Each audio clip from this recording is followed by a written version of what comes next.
कुछ दिन पहले मैंने आप लोगों को अपनी इंस्टाग्राम स्टोरी पर बोला था कि आप मुझे कुछ क्वेश्चंस भेज सकते हैं और मैं उनका आंसर एक वीडियो फॉर्मेट में करूंगी और इससे ये थोड़ा एक इंटरेक्टिव सेशन होगा।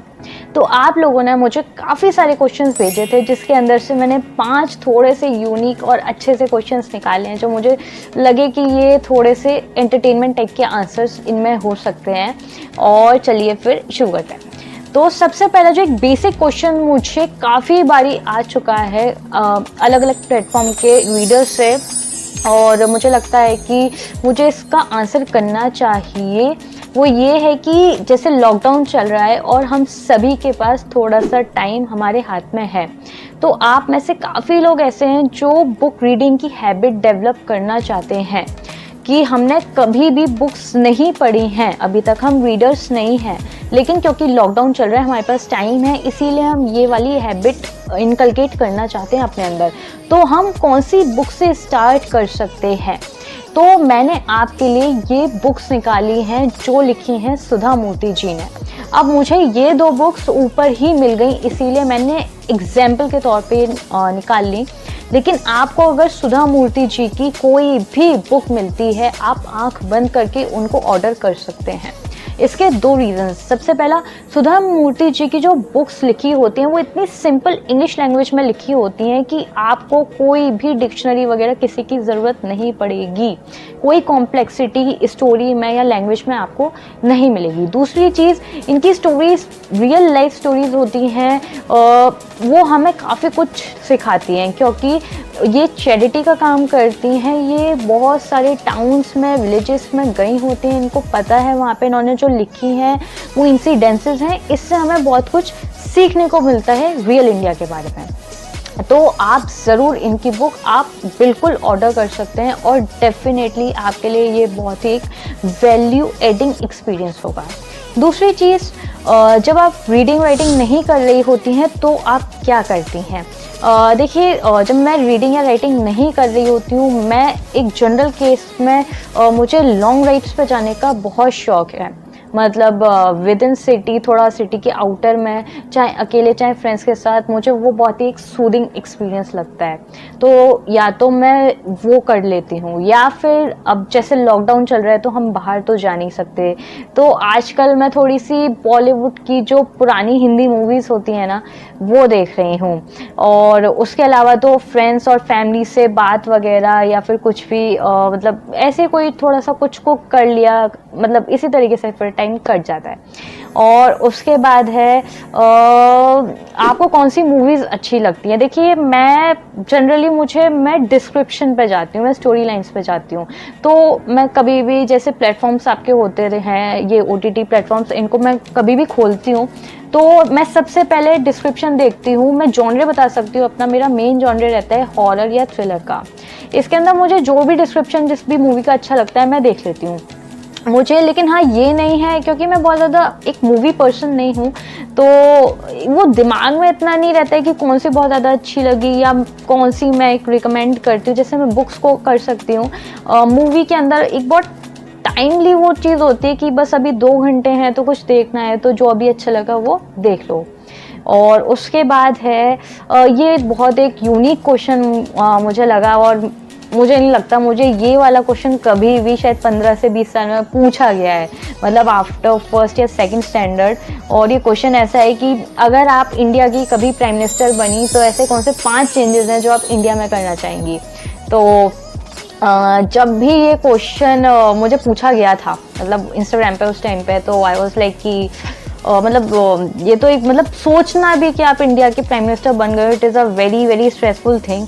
और उसके बाद ये सोचना कि भाई 5 चीज़ें आप क्या करोगे इंडिया जैसे बड़े देश के लिए जहाँ पे इतनी डाइवर्सिटी और वो है कि आप एक चीज़ करोगे तो उससे एक सेक्टर खुश होगा लेकिन 10 शायद नाराज़ हो जाएंगे।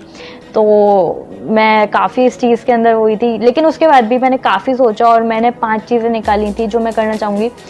सबसे पहले मुझे ये लगता है कि हम किसी भी जॉब के लिए जाते हैं तो वहाँ पे हमारी क्वालिफ़िकेशन देखी जाती है, लेकिन जब इंडिया के लिए पॉलिटिशियंस चुनने की बात आती है तो कहीं पे भी ना एक बेसिक एजुकेशन लेवल नहीं रखा गया। आप कई बार देखेंगे MLAs MPs बहुत सारे ऐसे होंगे जो 8th 10th 12th इस तरीके से होंगे, या फिर उनकी मतलब एक लॉफुल हमें डिग्री नहीं पता होगी या जो भी है।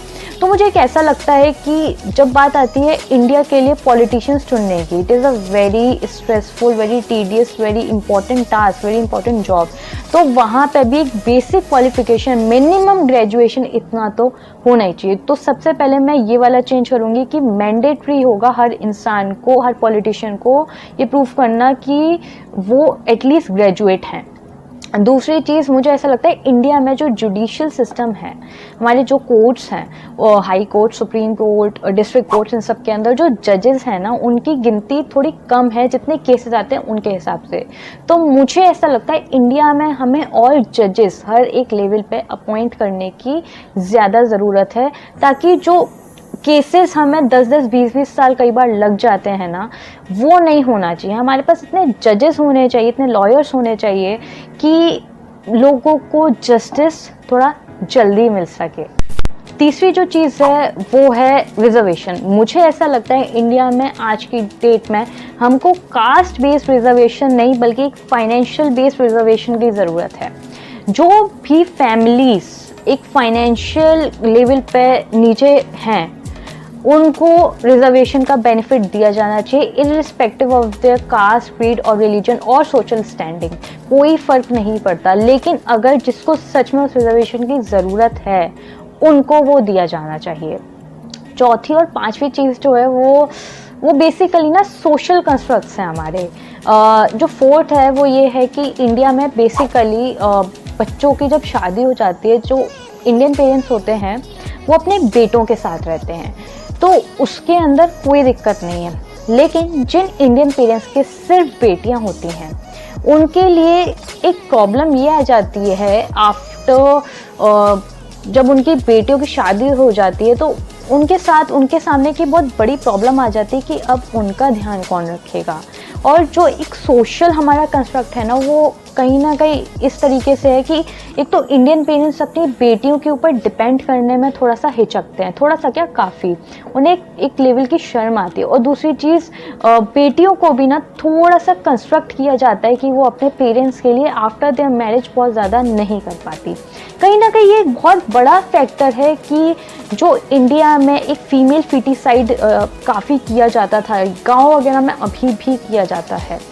तो ये जो एक चीज़ है ना, मुझे ऐसा लगता है it is a very wrong thing. जब हम लोग पैदा हुए थे तो हमारे पेरेंट्स ने ना कभी वो डिफ्रेंसिएशन नहीं किया, उन्होंने अपने बेटे और बेटी से बराबर का प्यार किया, उन्होंने हमें इक्वल अपॉर्चुनिटीज़ दी। तो जब हमारी शादी हो जाएगी, वो तब एक डिफ्रेंसिएशन क्यों आना चाहिए कि सिर्फ बेटे की रिस्पॉन्सिबिलिटी है अपने पेरेंट्स के लिए करना, बेटियों की रिस्पॉन्सिबिलिटी भी क्यों नहीं है पेरेंट्स के लिए करना। अगर हम ये कर सकें ना कि हम इंडियन पेरेंट्स जो हैं वो अपनी बेटियों से भी उतने ही मतलब कूल रहें, थोड़े से एक कंफर्टेबल वो रहें कि हाँ ठीक है, हम इनसे अपनी बेटियों के साथ रहना चाहते हैं, उनसे मदद लेना चाहते हैं। अब जब पेरेंट्स ओल्ड हो जाते हैं ना, मतलब 70, 75, 80, तो वो अपने बहुत बेसिक काम भी नहीं कर पाते, तो उस टाइम पे ना उन्हें ज़रूरत होती है। तो जस्ट बिकॉज उनका बेटा नहीं है, इस वजह से उनको अकेला छोड़ दिया जाए, दिस इज़ नॉट राइट। तो मुझे ऐसा लगता है ये चीज़ हमको ज़रूर इस चीज़ को बढ़ावा देना चाहिए। उसके बाद पांचवी जो चीज़ आती है ना, वो आती है किड्स अडॉप्शन को लेके। आप ये देखेंगे कि आज की डेट में ना काफ़ी सारे यंग कपल्स हैं जिनको बेबी मतलब चाहिए, लेकिन उनको थोड़ी फर्टिलिटी इश्यूज हैं। तो आप ये चीज़ देखेंगे वो काफ़ी डॉक्टर्स के पास जा रहे हैं, बहुत सारे ट्रीटमेंट्स ले रहे हैं, बहुत ज़्यादा पैसे खर्च कर रहे हैं। लेकिन अगर आप उनसे ये चीज़ बोलोगे ना that why don't you adopt a kid from N orphanage, तो उनका एक रिएक्शन ऐसा आता है कि नहीं, क्योंकि उनकी गलती नहीं है। एक्चुअली हमारी सोशल स्टैंडिंग इस तरीके से है कि हम इस चीज़ को ना थोड़ा ख़राब समझते हैं कि क्यों एक ऑर्फनेज में जाके किसी और के बेबी को लेके आना। लेकिन आप ये चीज़ समझिए ना कि आप इतने ट्रीटमेंट्स लेंगे, आप इतना पैसा खर्च करेंगे, उससे अच्छा तो ये है ना कि आप सच में किसी एक छोटे से बच्चे को एक नई लाइफ दे सकें।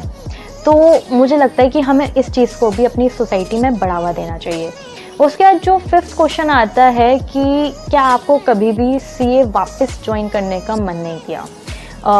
देखिए, मैं जब सीए कर रही थी तो मैं एक बहुत मतलब फाइनल लेवल पे भी मैंने सब पढ़ाई कर ली थी, अपने काफ़ी अटैम्प्ट्स 2 दे दिए थे और सिर्फ 20 to 30 मार्क्स से मैं रह गई थी। तो मतलब ऐसा नहीं था कि मैंने जब वो छोड़ा था वो इसलिए कि हो नहीं रहा था, बिल्कुल हो सकता था वो चीज़। लेकिन काफ़ी लोग जब मुझसे बोलते हैं ना कि तुमने उस लेवल पे जाके छोड़ा, तुम्हें करना ही क्या था, थोड़ा सा पढ़ाई और करनी थी, हो जाता ये वो, तुम्हें रिग्रेट नहीं होता, तुम्हें वापस करने की इच्छा नहीं होती। लेकिन मैं कभी भी अपने आप से पूछती हूँ ना ऑनेस्टली कि क्या मुझे सच में कभी एक इच्छा होती है वापस उसे ज्वाइन करने की, तो दिल से हमेशा ऐसा वो आता है कि नहीं, what I am doing right now is what I am meant to do. मतलब when I was doing CA, ऐसा नहीं था कि वो अच्छा नहीं था, it was nice, it was quite good. लेकिन द पॉइंट इज, जब आपको एक करेक्ट पाथ मिल जाता है ना कि हाँ हम यही करने के लिए बने हैं कहीं ना कहीं, this is what I want to do, यहाँ पे मैं अच्छी हूँ, तो एक वो जो एक फैक्टर होता है ना रिग्रेट वाला, मुझे कभी फील नहीं हुआ है पिछले 2 से 3 सालों में जब से मैंने वो छोड़ा। जबकि आप ये समझिए कि मैंने किस लेवल पे छोड़ा था, वो इसीलिए क्योंकि I am meant to be where I am right now. मतलब वरना अगर ऐसा नहीं होता ना तो ये चीज़ गलत लगती, एक वो रिग्रेट होता, और अगर वो रिग्रेट नहीं है दैट मीन्स कि ये चीज़ ज़्यादा सही है उससे। अब यहाँ पे आप देखिए, आप कहीं पे यहाँ हो और कहीं पे यहाँ हो, तो आपको हमेशा ये चीज़ ज़्यादा सही लगेगी, तो ये वाली चीज़ छोड़ने का आपको उतना दुख नहीं होगा। तो मेरे साथ वही वाली चीज़ है, CA is a very respectable profession, मैं बहुत रिस्पेक्ट करती हूँ, मैंने बहुत चीज़ें सीखी हैं वहाँ से। लेकिन क्या मैं वहाँ पे वापस जाना चाहती हूँ? नहीं, मैं वहाँ पे जितना सीख सकती थी मैंने सीख लिया। तो आई रियली होप कि मैंने आपके इन सारे क्वेश्चंस के आंसर कर दिए होंगे और आपको कुछ ना कुछ तो नया जानने को, समझने को, सीखने को मिला होगा। और अपना ध्यान रखिएगा, अपनी फैमिली का ध्यान रखिएगा इस कोविड क्राइसिस में, और घर पे रहिए, ठीक है।